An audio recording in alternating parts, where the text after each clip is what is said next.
बात करेंगे lecture number 46 पर। देखिए आज हमारी आपकी बातचीत होगी लेक्चर नंबर 46 पर। सबसे पहली बात तो आप लोगों को एक चीज क्लियर करते हैं कि आप यहाँ पर जो देख रहे हैं डिटरमिनेंट टॉपिक में हम लोग दो प्रॉपर्टी इसका पढ़ गए थे। पहला प्रॉपर्टी पढ़े थे कि डिटरमिनेंट में किसी रो या किसी कॉलम का टोटल एंट्री 0 होगा तो पूरे डिटरमिनेंट का वैल्यू 0 हो जाता है।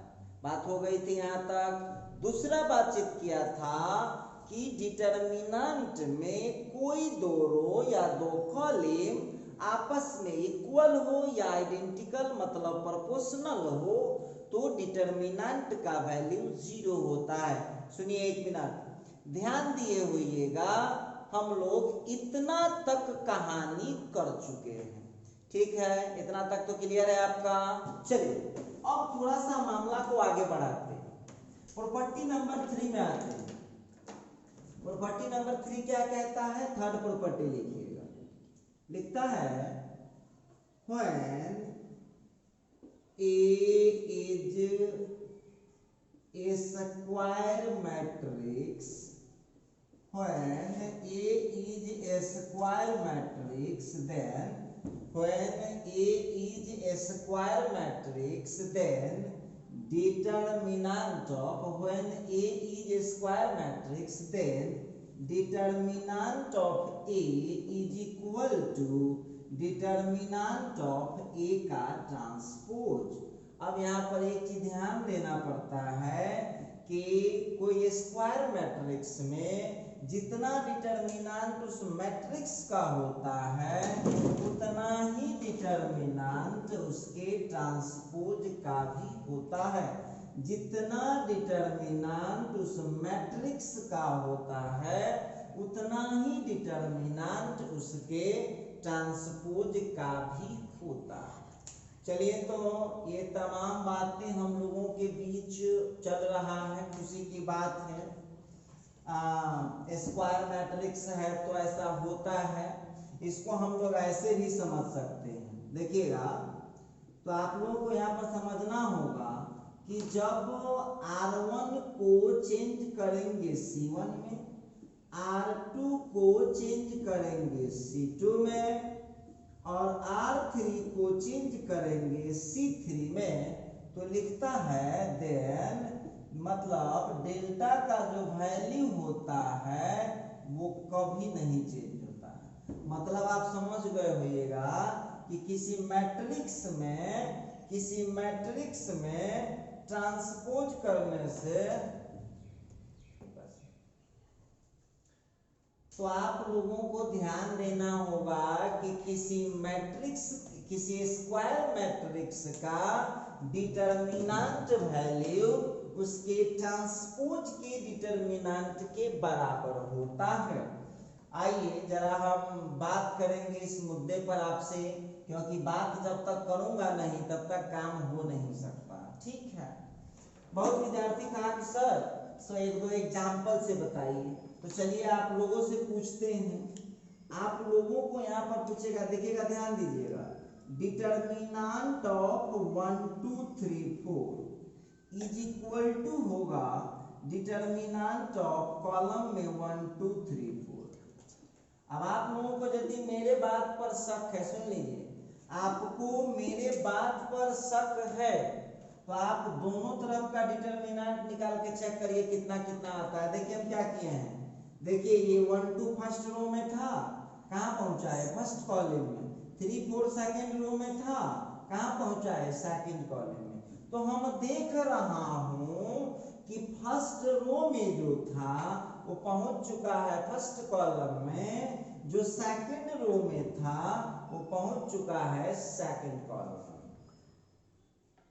तो आप लोगों को यहाँ पर ध्यान देना होगा, आप लोगों को यहाँ पर ध्यान देना होगा कि डिटरमिनेंट में ट्रांसपोज कर देने से कोई असर नहीं पड़ता है। डिटरमिनेंट में ट्रांसपोज कर देने से कोई असर नहीं पड़ता। पड़ता है। आइए, ये जो हो गया आपका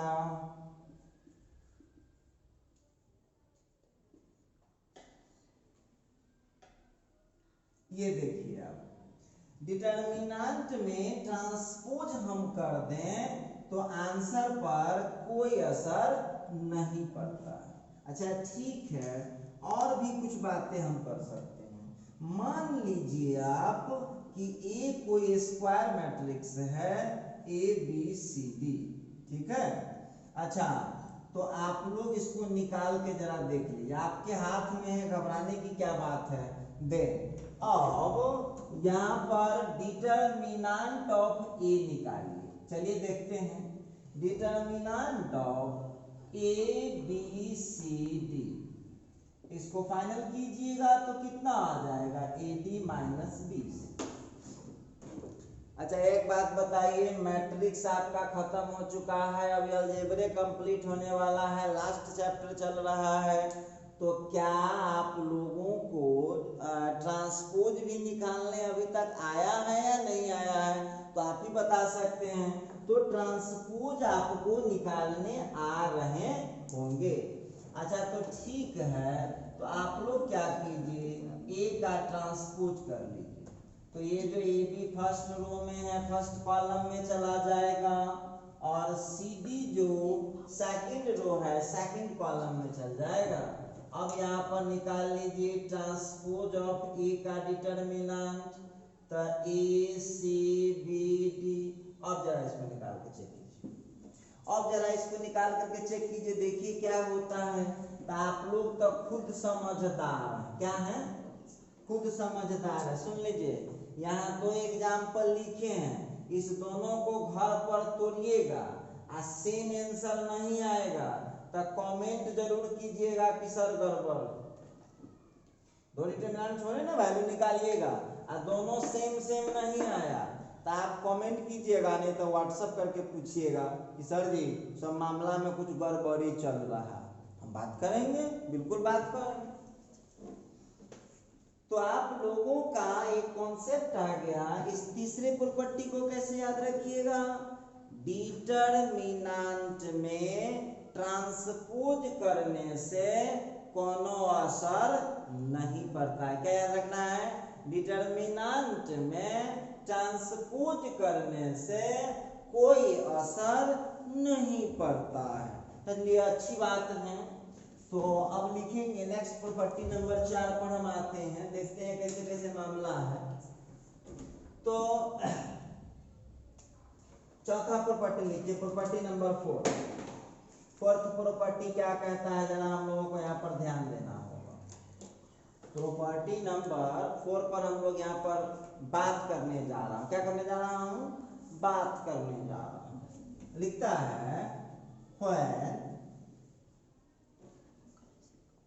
any two rows, when any two rows or columns, any two rows or columns are interchanged, when any two rows or columns are interchanged, when any two rows or columns are interchanged, then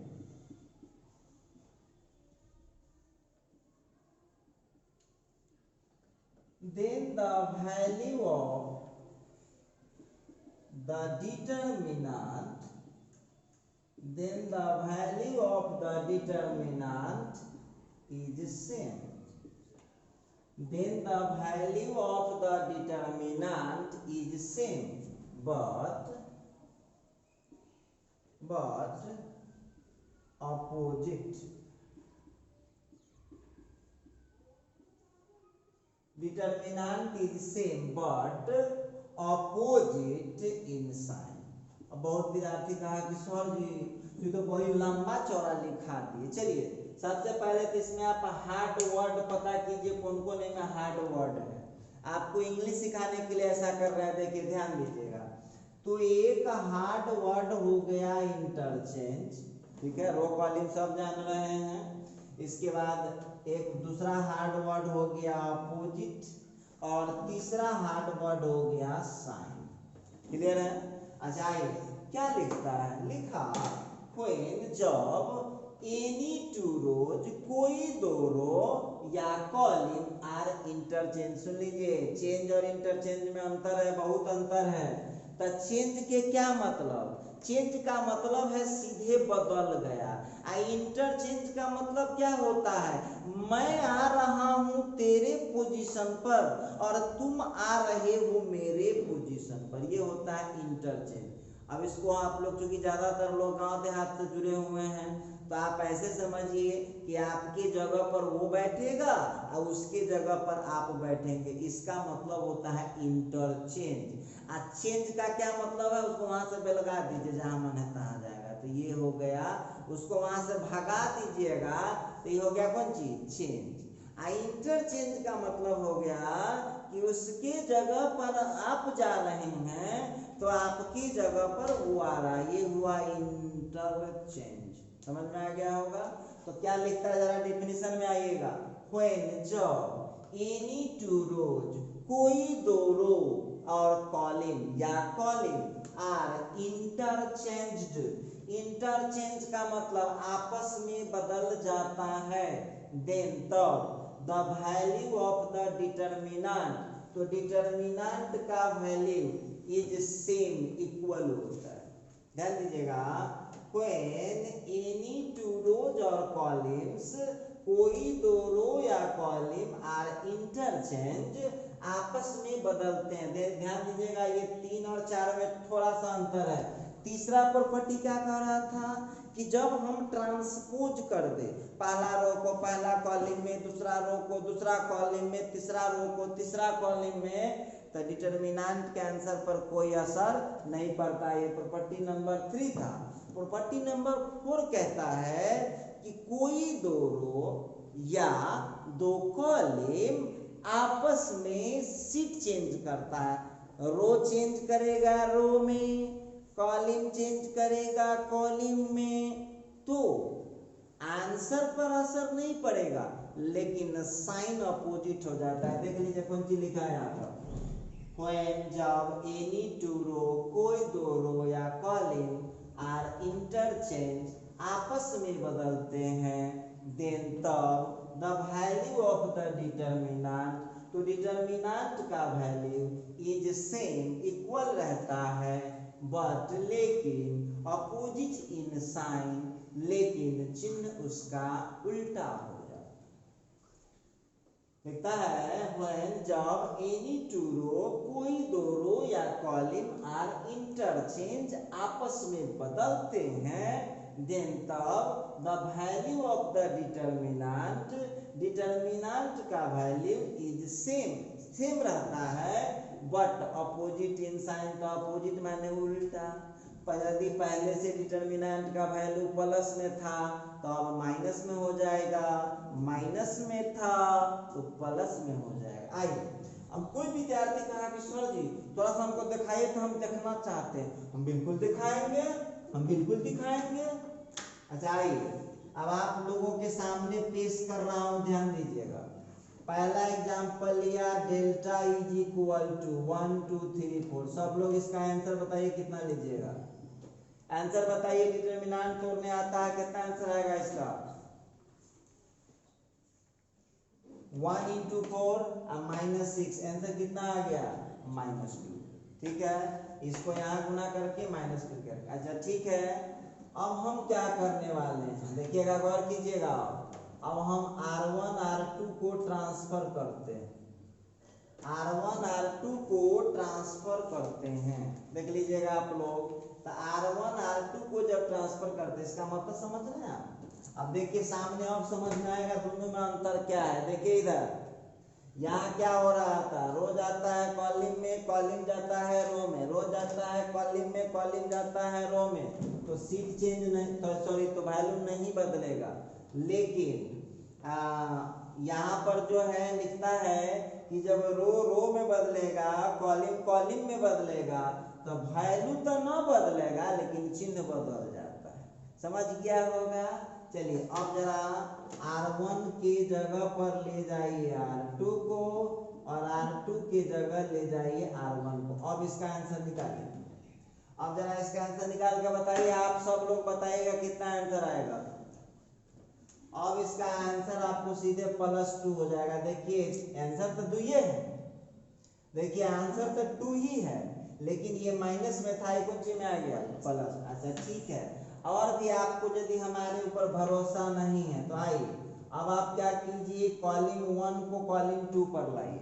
ठीक है, तो column 1 में कौन है 3 1, ये चल जाएगा column 2 पर, और कॉलम 2 पर कौन है तो ये आ गया कॉलम 1 पर। जरा इसका कैलकुलेशन कीजिए, कितना आएगा सो हमको जरा बता दीजिए।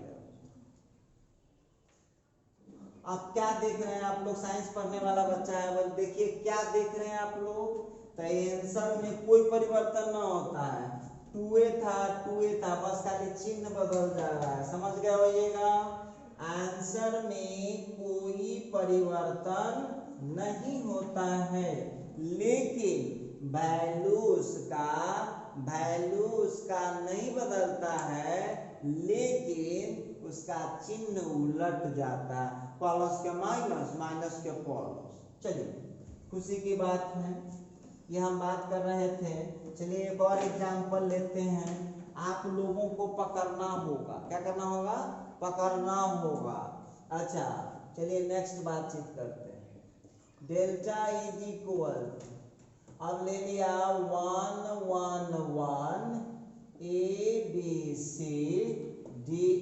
देखिए कैसे आपका जांच पड़ताल होगा। आप लोग तो खुद बहुत समझदार हैं, तनका समझदार, आप लोग तो सब दिन से समझदार हैं। अच्छा अब देखिएगा यहाँ पर, तो हम क्या कर रहे हैं, C1 को चेंज कर रहे हैं C3 में, और C3 को चेंज कर रहे हैं C1। तो क्या बोले हैं, आंसर निकालने की जरूरत नहीं है, खाली आपको ध्यान रखना है कि इसमें होता कैसे कैसे है। तो आप तो जानते हैं कि आंसर सेम रहता है, बस इसका चिन्ह बदल जाता है। ये लीजिए, अब देख लीजिए क्या किए होंगे, जरा गौर कर सकते हैं आप लोग, भगवान की कृपा से देख लीजिए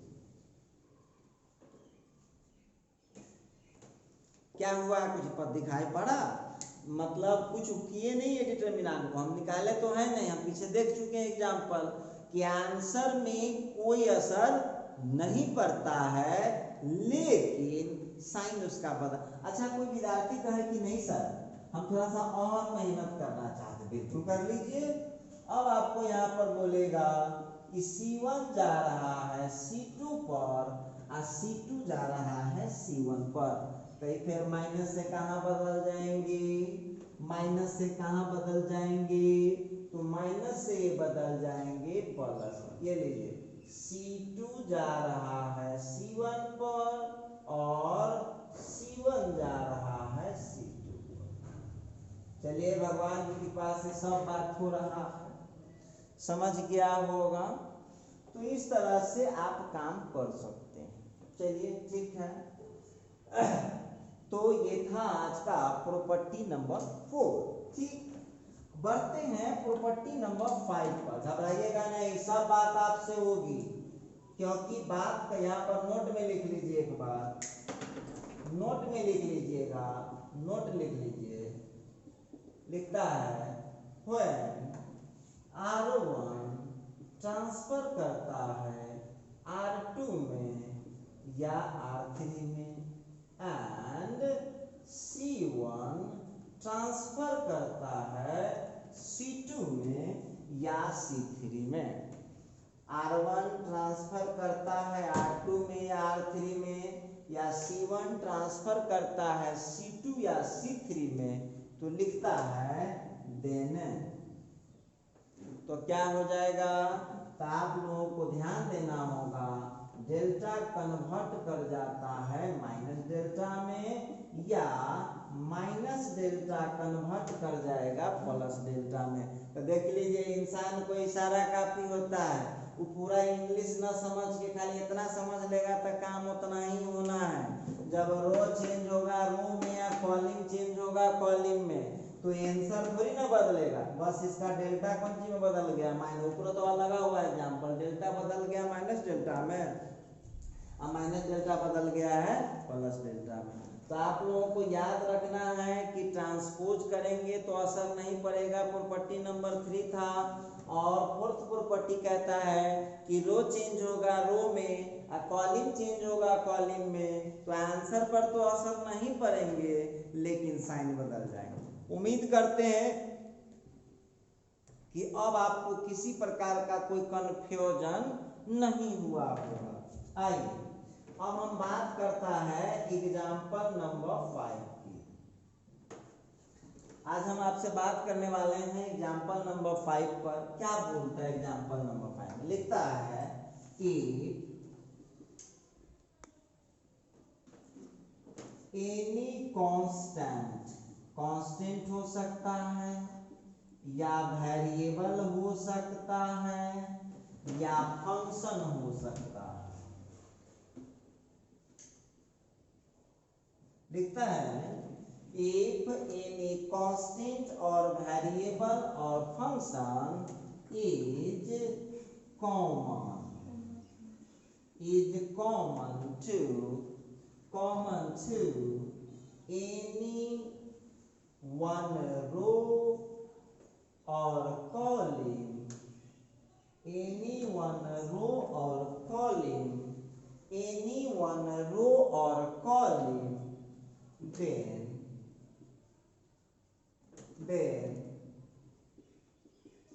it is common to whole determinant।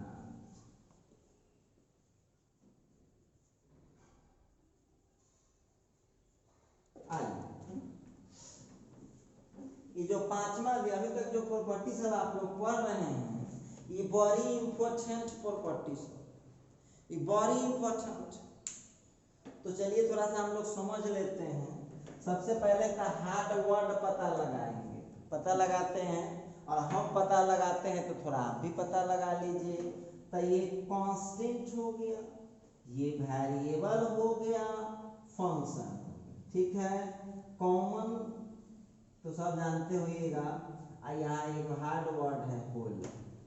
अब देखिए सबका मीनिंग समझ लीजिए।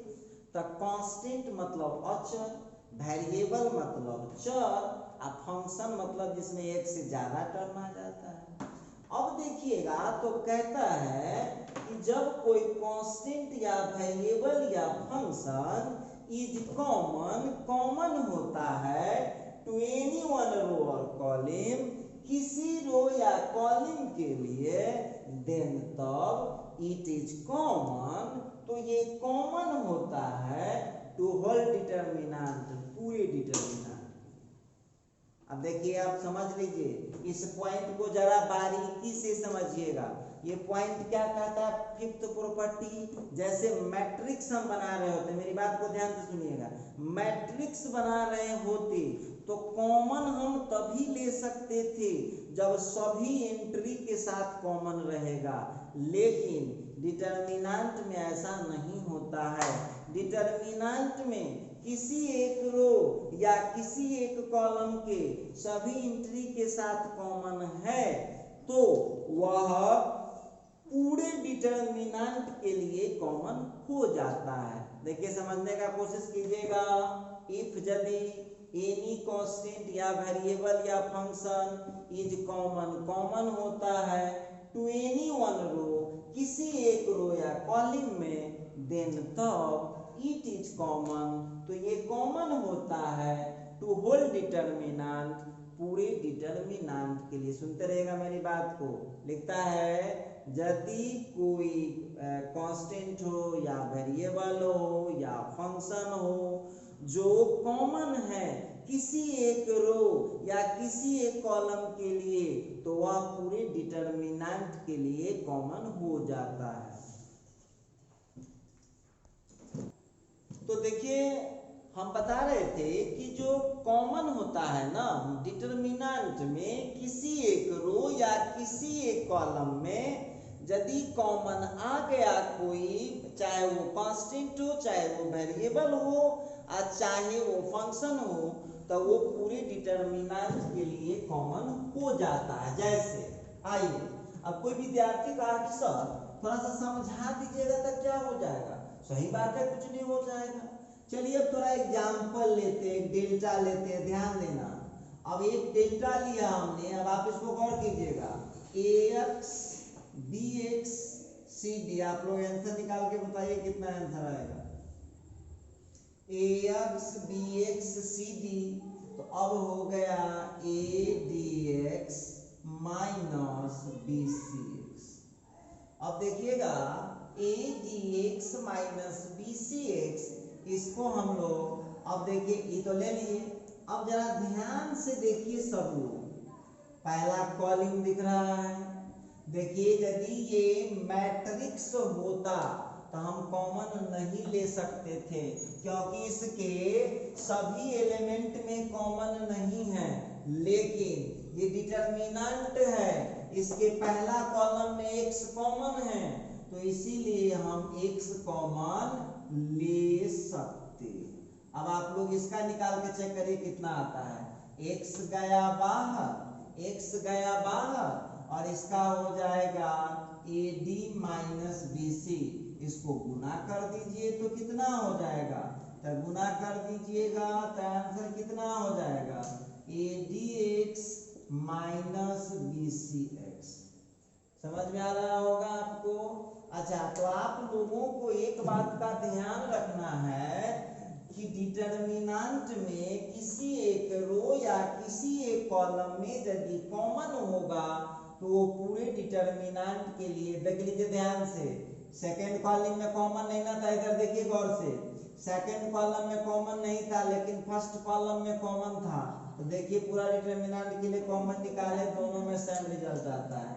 चलिए एक और एग्जांपल आप लोग देख लीजिए, डेल्टा इज इक्वल टू, जरा ध्यान दीजिएगा, अब आप लोगों को दे देगा, ध्यान देने वाली बात है, दे देगा ax bx, फिर हो जाएगा cy और dy।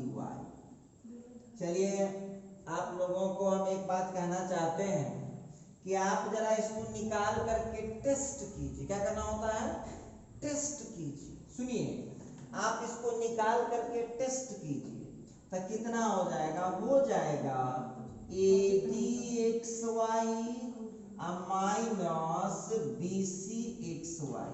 क्लियर है। अब यहाँ पर XY यदि कॉमन कर दे तो कितना हो जाएगा, AD माइनस BC। तो इस तरह से आप लोग यहाँ पर निकाल पाएंगे। अब एक बात बताइए, तो हम लोग जनरल निकाले। अब हम आपसे पूछना चाहते हैं, एक बात हमको बताइए, पहला रो कहीं दिख रहा है, खोजिए, सब लोग खोजिए। पहला रो दिखा, पहला रो में कुछ कॉमन दिख रहा है, क्या कॉमन है, तो x कॉमन है। चलिए भाई, पहला रो से x निकल गया। दूसरा रो को देखिए तो कुछ कॉमन है क्या, दूसरा रो में देखिए तो कुछ कॉमन है क्या, y कॉमन है। चलिए, तो पहला रो से x निकाल लिए तो सीधे a भी हो गया, और दूसरा रो से y निकाल लिए तो सीधे CD हो गया। ठीक। अब यहाँ पर xy गया बाहर, इसको हम जब कैलकुलेशन करेंगे तो कितना हो जाएगा, AD माइनस BC। हम उम्मीद करते हैं कि आप लोगों को कॉमन लेने में कोई दिक्कत अब नहीं आएगा। चलिए एक और एग्जांपल उठाते हैं, डेल्टा इज इक्वल टू, कोई सवाल आ गया, देखिए ध्यान दीजिएगा, कोई क्वेश्चन आ रहा है, तो ये आ गया 2x 3x 4x 5x। सुन लीजिए आप लोग, कहाँ गलती कर देंगे आप लोग, पहले तो आप नॉर्मल कैलकुलेशन कर लीजिए, तो 10x square minus 12x square is equal to minus 2x square. हम उम्मीद करता है कि आपको इतना समझ में आ रहे हो। अच्छा ठीक है, अब आप बताइए, यदि ये मैट्रिक्स हम बना रहे होते तो चारों में x है, एक वो x कॉमन लेके रह जाते, लेकिन ना, ऐसा मत करना, ये डिटर्मिनेंट है, तो आपको किसी एक रो से और एक कॉलम से निकालना पड़ेगा। तो आपकी पसंद मर्जी है तो पहले रो से निकाल लीजिए, इस बार तो सब में कॉमन है। तो पहला रो से हमने x कॉमन कर दिया और दूसरा रो से हमने x कॉमन कर दिया, तो क्या मिला 2 3 4 5। ठीक है, अब इसका आंसर देख लीजिए कैसे निकाल पाएगा। X square common, x into x square हो गया, 5 इंटू 2 का 10 और 4 इंटू 3 का 12। इसका आंसर कितना हो जाएगा -2x स्क्वायर। हम उम्मीद करता है कि इतना में आपको कोई ट्रबल होने वाला नहीं। चलिए अच्छी बात है। देखिए जो नियम 2 इंटू 2 पर लगता है वही नियम 3 इंटू 3 पर लगता है। तो कोई विद्यार्थी कहा कि सर से एक आध और एग्जाम्पल दिखाइए तो हम मानेंगे। कोई बात नहीं, बताता हूं। x 2x 3x 4x 5x 6x 7x 8x 9x।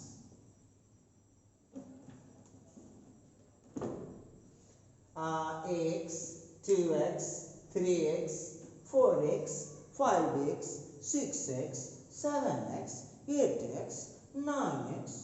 अब देखिएगा तो आप लोग इसको क्या कीजिएगा, इस डेल्टा को निकालने का कष्ट कीजिएगा। ये आपका होमवर्क रहा।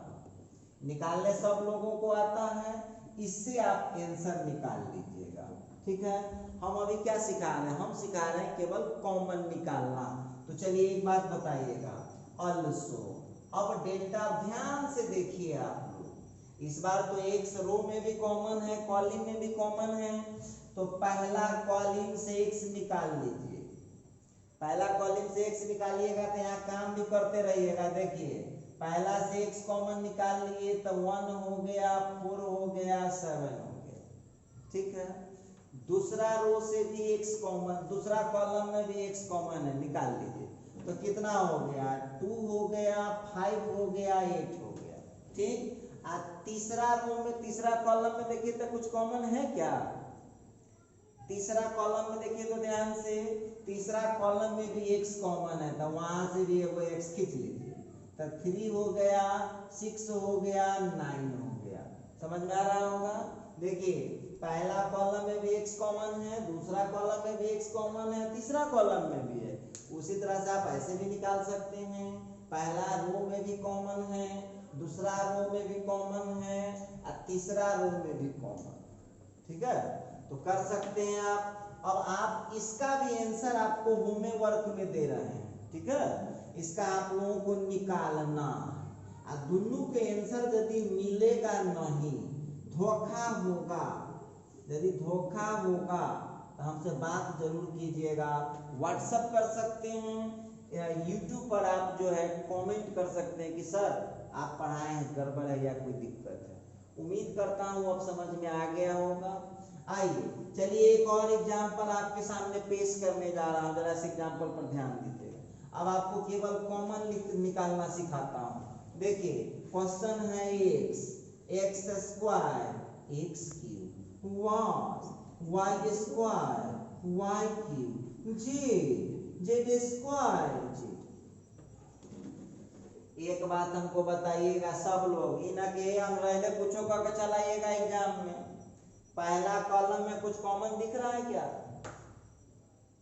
पहला कॉलम में कुछ कॉमन दिखा नहीं, कहाँ कॉमन है? एगो में x है, एगो में y है, एगो में z है, ना है कॉमन। अच्छा दूसरका में भी कुछ न कॉमन है, तीसरका में भी कुछ न कॉमन है।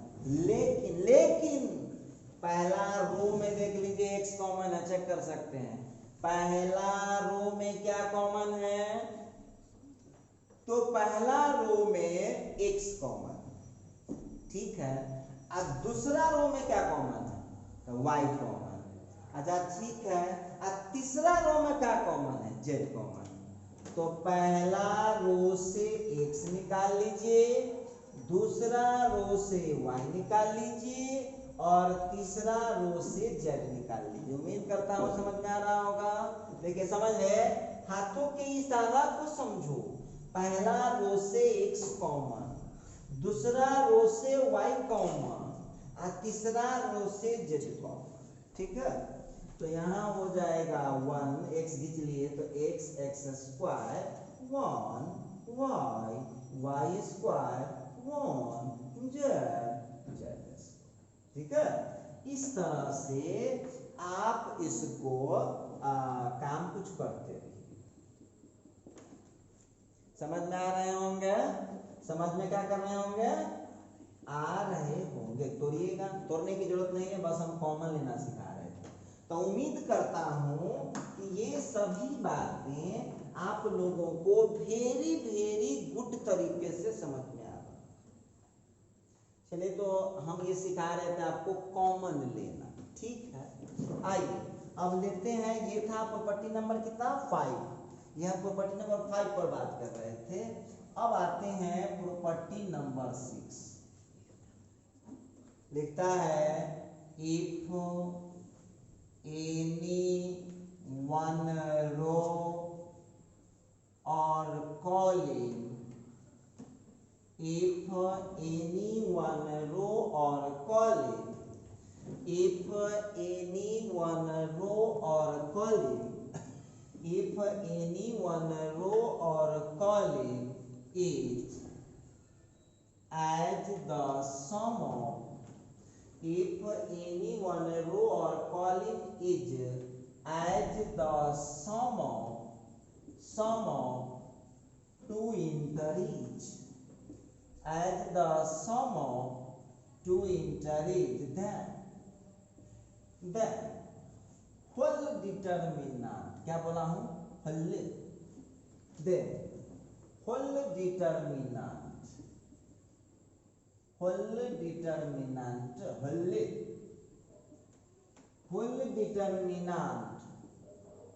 can be written, whole determinant can be written as the sum of, whole determinant can be written as the sum of two determinants। चलिए एक एक बात समझिए, आप लोग पढ़ाई की बारीकी पर ध्यान दीजिए, ये हुलहुला के मत पढ़िए, जमाना न ठीक। लिखता है इफ एनी वन रो, कोई एक रो या कॉलम, कोई एक रो या कॉलम इज है as the sum of two entries. पहले तो हम इसका हार्ड वर्ड पहले पता लगा लेते हैं, आप लोगों को जो वर्ड हार्ड लगता है। तो एक यहाँ एंट्री के बारे में सब जानिए रहे, एंट्री माने सदस्य होता है, सम माने जोड़ होता है, फल्ले क्या बोल रहा हूँ? फल्ले। रिटेन का मतलब समझ में करते हैं, लिखा जाता है, फिर सम आ गया। देखिए इसमें कोई बहुत बड़ा हार्ड वर्ड नहीं है लिखा, पहले समझिए इसको, हम लोग बाद में इस पर डिस्कस करते हैं। लिखता है इफ यदि एनी वन रो, कोई एक रो या कॉलम, एनी वन रो और कॉलम, कोई एक रो या कॉलम इज होता है एज द सम, जोड़ के रूप में, टू इंट्रीज। पहले समझिए बात को, हम क्या कहना चाहते हैं। लिखता है कि एनी वन रो और कॉलम, कोई एक रो या कॉलम इज होता है एज द सम, जोड़ के रूप में, टू इंटरीज, दो सदस्य के जोड़ में होता है। तो लिखता है देन तब फुल डिटरमिनेंट, तो पूरा डिटरमिनेंट कैन बी रिटन, लिखा जा सकता है as the sum of two determinants.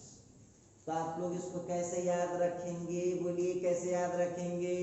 यदि अब इसको देखिए, इंग्लिश मत समझिए इसको, चूंकि जब आप एग्जाम में बैठते हैं ना, जब बनाने बैठते हैं, तो वो इस समय जो है ना, न तेरे माता काम आने वाले हैं, न तेरे पिता काम आने वाले हैं, और न ही टीचर काम आने वाले हैं, न ही भगवान काम आने वाले।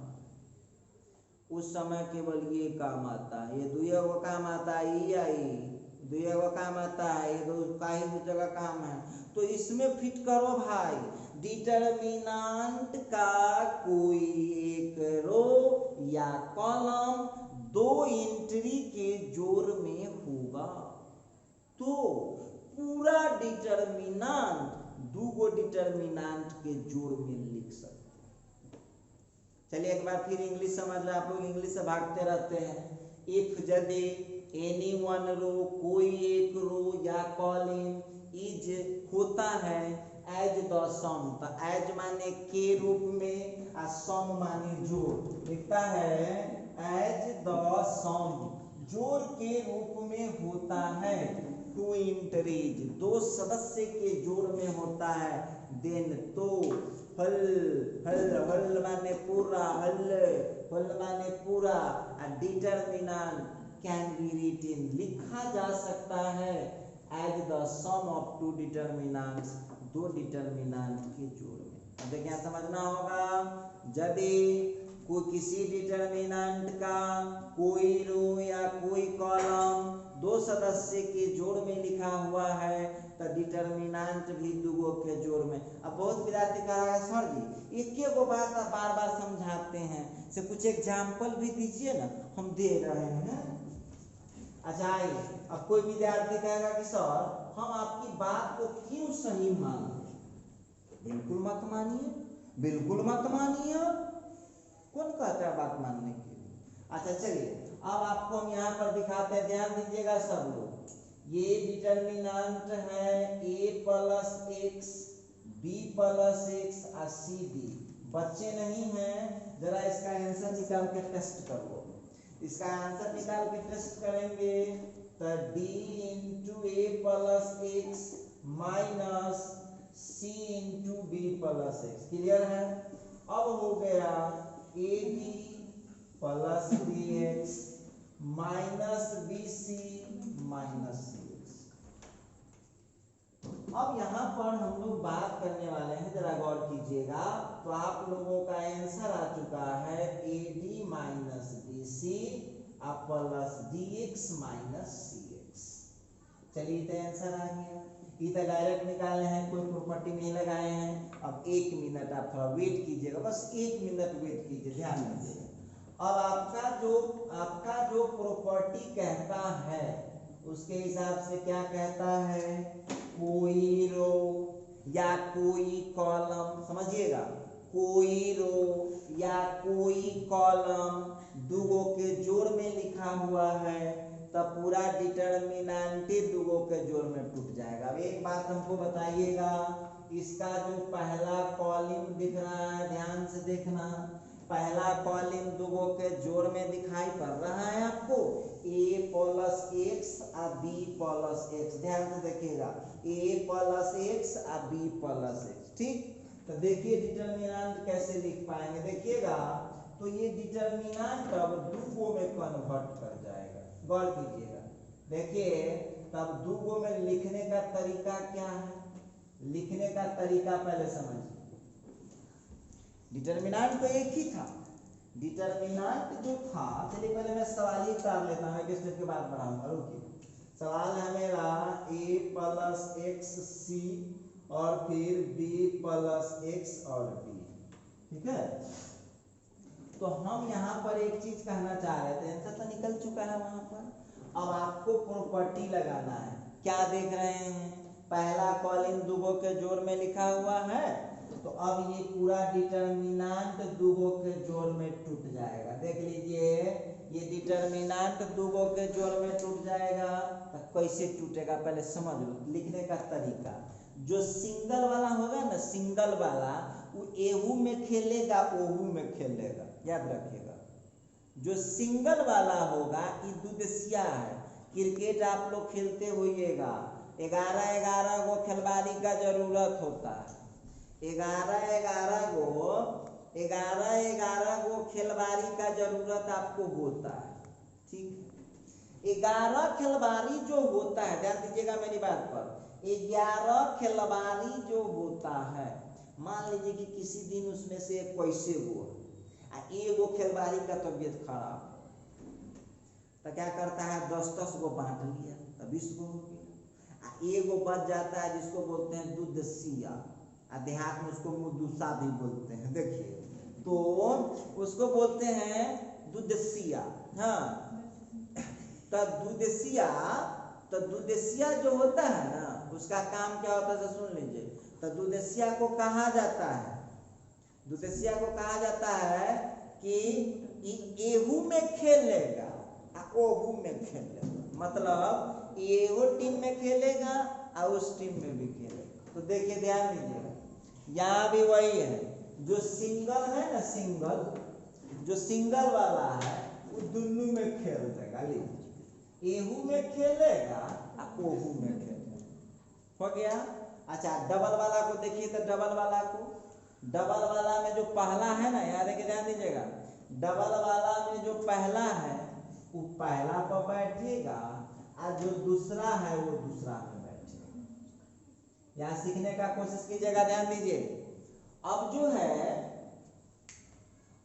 यहाँ पर हम ध्यान देने वाले थे कि जो सिंगल वाला होता है वो दोनों में खेलता है, और जो डबल वाला होता है ना, वो डबल वाला में पहला खेलता है पहला में और दूसरा खेलता है दूसरा में। देखिए याद रखिएगा, जब दो गो के जोड़ में, और भी हम एग्जाम्पल देंगे, दो गो जब जोड़ में होगा तो ध्यान रखिएगा डिटर्मिनेंट दो गो में टूटेगा। वो भी लिखने का ट्रिक है, जो सिंगल एलिमेंट होगा वो दोनों में खेल देगा, एहू में खेलेगा ओहू में खेलेगा, और जो डबल वाला होगा उसका पहला खेलेगा पहला और दूसरा खेलेगा। देखिए सामने देख लीजिएगा, ए बी पहला था तो पहला में खेल दिया, एक से दूसरा था। अब कोई आदमी कह देगा, कोई विद्यार्थी कहेगा सर हम आपकी बात को नहीं मानेंगे सर, काहे घबरा रहे हैं, निकालिए डिटर्मिनेंट। तो ये हो गया A B minus B C, इसका भी डिटर्मिनेंट निकाल लीजिए, डी एक्स माइनस ए। देखिए कितना आंसर आया हुआ है, देखिए तो सेम आंसर है कि चेंज कर दिया। सब लोग जरा गौर कीजिएगा, आंसर इसका सेम आ रहा है कि चेंज हो गया, सो बात हमको बताएगा। अच्छा चलिए अब थोड़ा सा हम बात करते हैं, इस पर गौर कीजिएगा। अब फिर हम एक एग्जांपल लेने जा रहे हैं।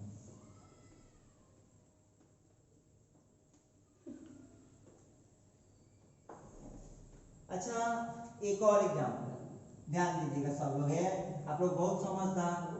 आइए तो यहाँ पर एक और एग्जांपल लिया, डेल्टा इज इक्वल, घबराइएगा नहीं, देखिए डर गया तो दिक्कत हो जाता है।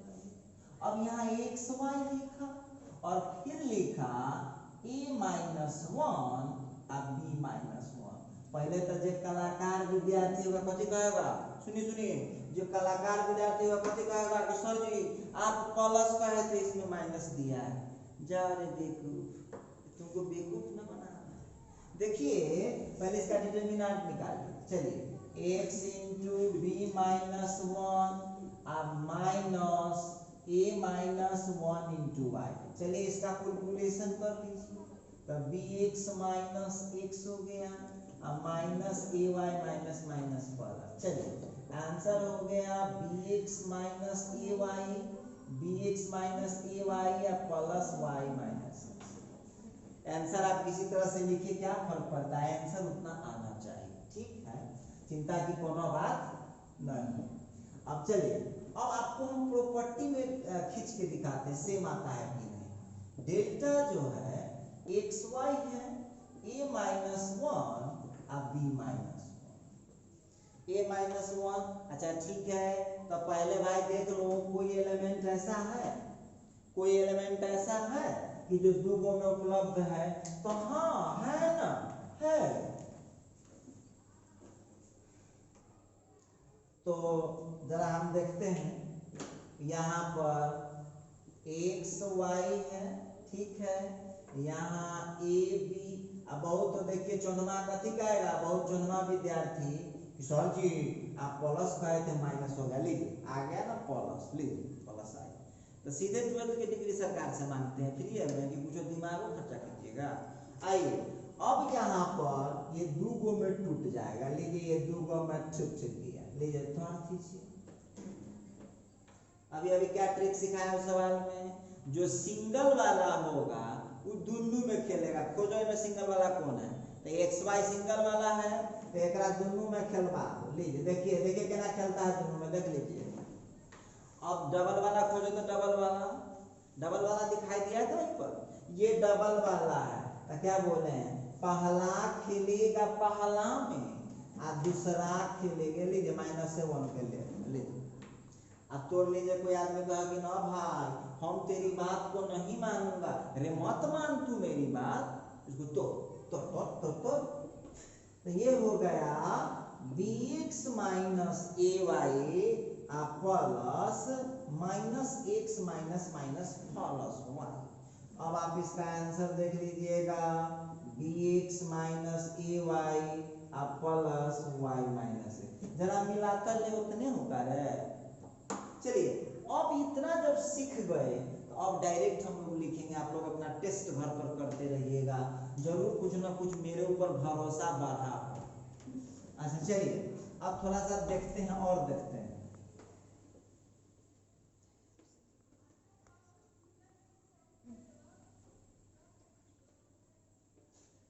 चलिए थोड़ा सा हम देखते हैं इधर। इसमें एक और एग्जाम्पल देखिए। अब आप लोगों से पूछा, आप लोग खुद लिख सकते हैं, हम कहूँ रहबो ने रे बउआ, सुने ना, हम कहीं रहेंगे तो तुम लिख सकते हो। बहुत जाति का सर जी थोड़ा बताइए ना, और बताइए ना। x प्लस 1 है, x प्लस 1 और y प्लस 2, ठीक है। और यहाँ पर लिख दिया -3 या 4। देख लो ध्यान से, देखो सवाल को, जरा इस क्वेश्चन को ध्यान से देखो, कुछ कहना चाहते। अच्छा एक बात हमको बताइएगा, सब लोग बताइए। अब आप देख रहे होंगे कि कोई रो या कॉलिंग दो के जोड़ में लिखा हुआ, मिला कि नहीं मिला, सो बात बताइएगा। मिला कि ना मिला, ना मिला तो हम घेर देते हैं। देखो यहाँ है, ये पहला हरियरका से घेरा हुआ, देखिए।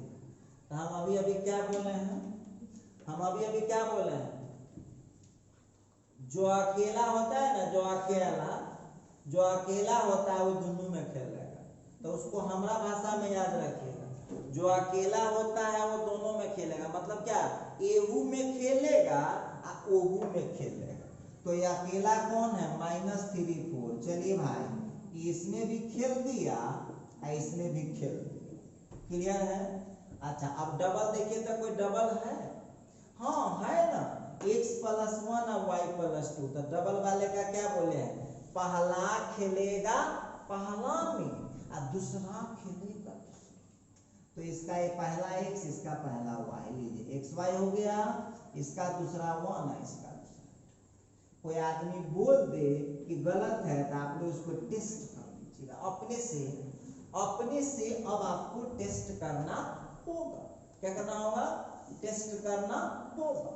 चलिए नेक्स्ट एग्जाम्पल पर आते हैं। एक बात बताइए, सब लोग बताइए। अब आप लोगों को कोई सवाल लिख दे ऐसा, कैसा, ऐसा x y z x square y square z square x cube plus p y cube plus p और z क्यूब प्लस p। अब आपको देखिए बहुत ज्यादा समझिए, कोई टेंशन। अब देखिए यहाँ पर ध्यान दीजिएगा, यहाँ जो हम बात करने वाले हैं, जो डबल एलिमेंट, खाली देख लीजिए, किसी रो या कॉलम में डबल एलिमेंट है तो हाँ है ना, तो आपको पता है ना कि पूरा डिटरमिनेंट डबल में कन्वर्ट कर जाएगा। क्या चीज में कन्वर्ट कर जाएगा, डबल में कन्वर्ट कर जाएगा। करिए जरा देखिए, कॉन्सेप्ट हुए रहेगा। अकेला वाला क्या होता है, अकेला वाला क्या करता है, एहू में खेलेगा ओहू। चलिए खिलवा देता हूं, देखिए खिलवा देता हूं। देखिए देखिए ध्यान दीजिएगा, सिंगल वाला को दोनों में खिलवा दीजिए। ये ले भाई खेल, दोनों में खेल, ये ले देखिए दोनों में खेल रहा है, ठीक है। अच्छा जो डबल वाला होता है, जो डबल वाला के बारे में क्या बोला हूं, डबल वाले के बारे में क्या बोला हूं, पहला होगा पहला में, दूसरा था पहला कौन है X cube Y cube Z cube, और दूसरा कौन है पी पी पी। तो इस तरह से आप लिख पाएंगे। चलिए हम आपको इसके लिए एक और एग्जांपल पेश करते हैं। कितना, अब देखिए आपके सामने तीसरा एग्जांपल आ गया, ध्यान दीजिएगा। तो तीसरा एग्जांपल आ गया, तो इसका फर्स्ट कॉलम जो है दो के जोड़ में लिखा हुआ है। तब बहुत विद्यार्थी कहा कि माइनस में है, तो भाई माइनस से डाल के कीजिए ना।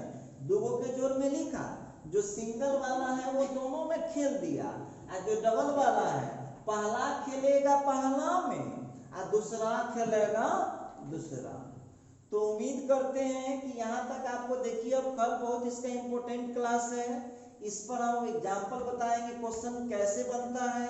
तो अब आज की वीडियो में चूंकि बहुत लंबा वीडियो बन चुका है, 55-56 मिनट का वीडियो बन चुका है, आगे हम नहीं बढ़ा सकते हैं। तो अब हमारी आपकी मुलाकात होगी अगले वीडियो में, तब तक के लिए गुड नाइट।